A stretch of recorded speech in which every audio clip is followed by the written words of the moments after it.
خواتي خواتاتي اهلا وسهلا مرحبا بكم يا جماعه الخير مساء الخير عليكم صحة عيدكم صحة عيدكم. Nous vous adressons dans cette vidéo, podcast, émission spéciale que j'ai beaucoup tardé avant de pouvoir réaliser pour la transmettre, de la diffuser. J'ai beaucoup réfléchi, je ne sais pas quoi vous dire pendant ce jour de l'Aïd du 28 juin 2023, l'Aïd al-Adha. Très compliqué pour moi, l'exercice de... Je ne suis pas quelqu'un de politiquement incorrect, de moralement non conformiste. Donc l'exercice de la coutume et de la tradition, c'est un exercice qui ne me convient pas vraiment. Sincèrement, vous adresser des vœux traditionnels, des vœux coutumiers, faire dans la norme sociale, dans la convention, c'est pas toujours ma tasse de thé, c'est pas mon point fort. Voilà, je pense que ça vous l'avez compris que nous sur Algérie Part, on est un média très alternatif, très particulier, très transgressif. Justement, j'ai beaucoup réfléchi. Les partisans du régime algérien ont une habitude. Les jours de l'Aïd, ils se moquent de nous, ils veulent nous blesser, ils veulent nous faire du mal, en disant que voilà, qu'est-ce que vous avez gagné, vous êtes privé de votre pays, tu es privé de tes enfants, tu es privé de tes parents, tu peux pas célébrer l'Aïd avec tes proches, tu pourras jamais revoir ton pays, tu n'as rien gagné, tu es un halki, tu es un ceci, tu es un ennemi du pays, tu es condamné pour toujours, pour l'éternité, tu reverras jamais ton pays, tu passeras l'exil, va te tuer.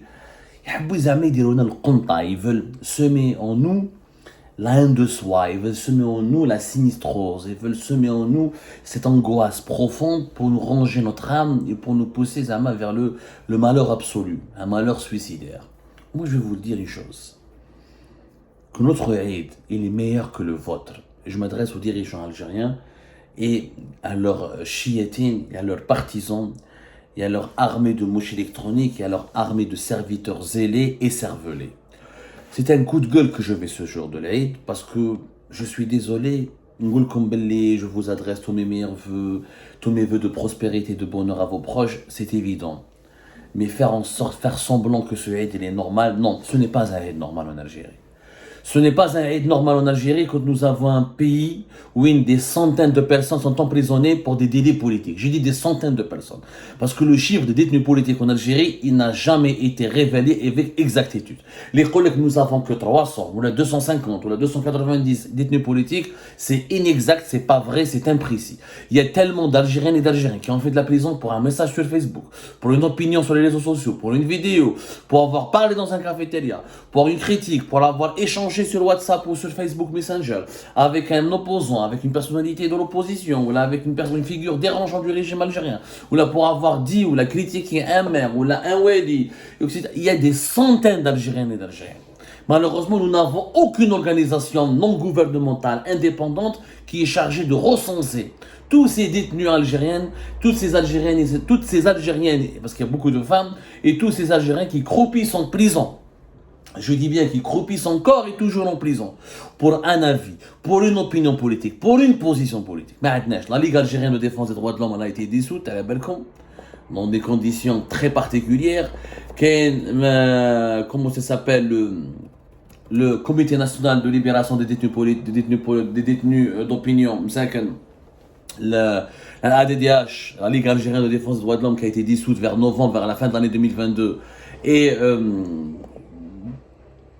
cette décision l'a apprise sur les réseaux sociaux à partir du début de l'année 2023, c'était vers le mois de janvier, février 2023, alors que la ADDH avait été carrément dissoute suite à une décision du tribunal administratif d'Alger le 29 juin 2020. Nous n'avons pas une ligue de défense des droits de l'homme indépendante. Sur les droits de l'homme. Aujourd'hui, le métier de défenseur de droits de l'homme, la profession de défenseur de droits publiques et individuelles, des libertés publiques et individuelles et des droits civiques des Algériennes et des Algériens n'existent plus en Algérie.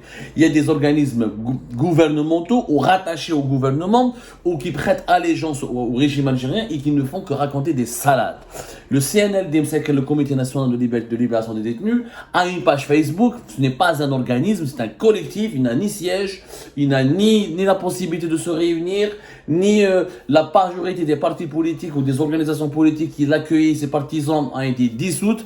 Il y a juste une page Facebook où il recense les dérapages et les atteintes aux libertés individuelles et aux libertés politiques de certains militants algériens, notamment dans la région de la Kabylie, qui est la région qui a encore là la possibilité de plus médiatiser, de parler aux médias, de révéler au grand public les dérapages autoritaires du régime algérien. Mais le CNLD ne couvre pas tout le territoire national. On ne sait pas ce qui se passe dans les autres wilayas du pays. On ne sait pas quelle est l'ampleur de la répression dans plusieurs régions, notamment du sud et de l'intérieur du pays. C'est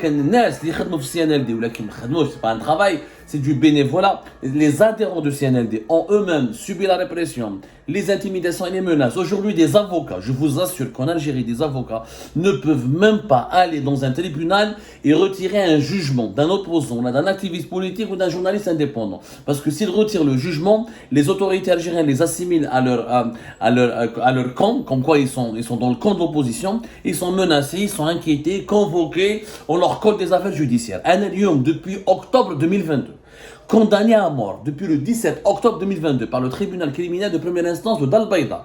Jusqu'à maintenant, je n'ai jamais pu récupérer, je dis bien jamais récupérer mon jugement où je suis, qui m'inflige une condamnation à mort. Je parle du tribunal criminel de première instance de Dal-Baïda. Pourquoi? Aucun avocat n'a eu le courage ou ne peut malheureusement aller au tribunal et demander le jugement Abdou Sammar. Parce que, يقولوا انت صاحب Abdou Sammar, tu es son ami, راك داخل راك خاين كيما هو, يديروا له مشاكل. كاع يخافوا.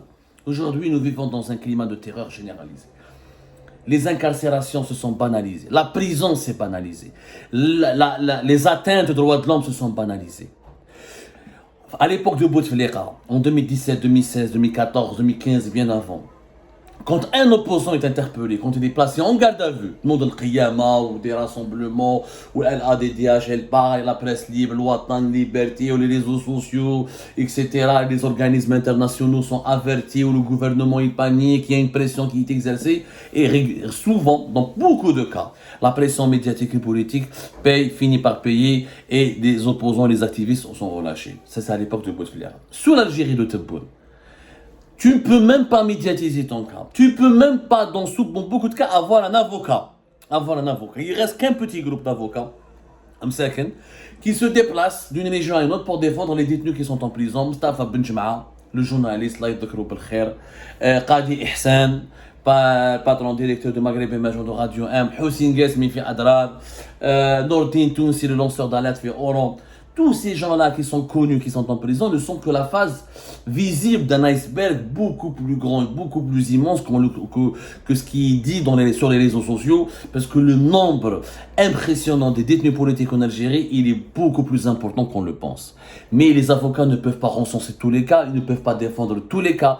L'Algérie est un grand pays, c'est le plus vaste pays d'Afrique. Ils font du bénévolat, ils ne peuvent pas, ils ont aussi leur famille, ils ont besoin de vivre et de survivre. Et beaucoup d'avocats n'arrivent même pas à parler à certains médias. Aujourd'hui, Algérie part, ni Abdelghani Badi, ni Malabèche Bouchechi, Mustafa Bouchechi, le connaît Hadroum Algérie part, on leur colle des affaires, on les convoque, on leur fait des auditions, des interrogatoires, est-ce qu'on peut passer un Eid dans un pays pareil, qui diabolise l'opposition, qui criminalise la liberté d'expression, qui criminalise l'acte de s'opposer?